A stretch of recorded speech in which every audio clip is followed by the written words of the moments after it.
we still have a lot of countries out there who have signed but didn't ratify the convention.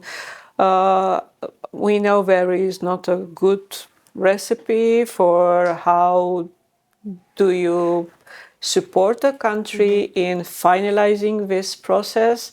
Is anything you might, address them that you think it might help to push a little bit forward this?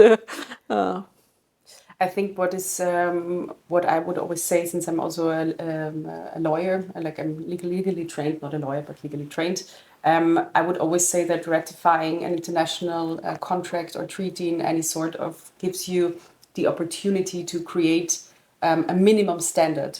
And you can then decide in each country or in each organization how exactly you want to implement those minimum standards. But it's very important to have them, right? But also as a guideline. And I know that there are so many different perceptions and also stereotypes. I think you even brought out a paper about stereotypes of the Istanbul Convention. Yes. I like what I'm hearing a lot is it's just like an international treaty. It doesn't, it's not. Yeah, doesn't have any useful. Yeah, it doesn't have power and yeah. anything. But it's always what you make out of it. And if you ratify it, you have also the possibility to go into this path of transformation, right? It's a way forward, and you can decide where to go and use it as a great opportunity to develop.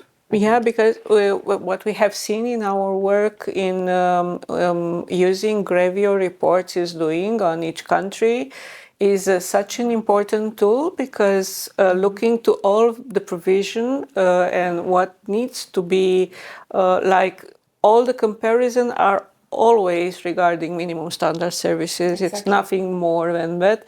But on the same time, we saw a lot of ministries in different countries saying, oh, it was very useful for us, because sometimes you want to do a reform in your country, but you can't, exactly. Because sometimes when there is an external body looking of your work, it's much easier for you to, say, the recommendation come and this is what we need to do.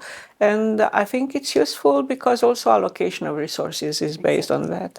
But also maybe an advice would be, and it's something that, in my opinion, can be transferred to a lot of different situations. Don't be afraid of recommendations and use recommendations as a tool. Use it as a tool and don't use it as a critic. Use the space for maybe also conflicted opinions, which is also very important to have those spaces or to create those spaces where to have conflicted opinions. And conflict is not always bad. Exactly. It's a very good way to start. So thank you, Sophie, very much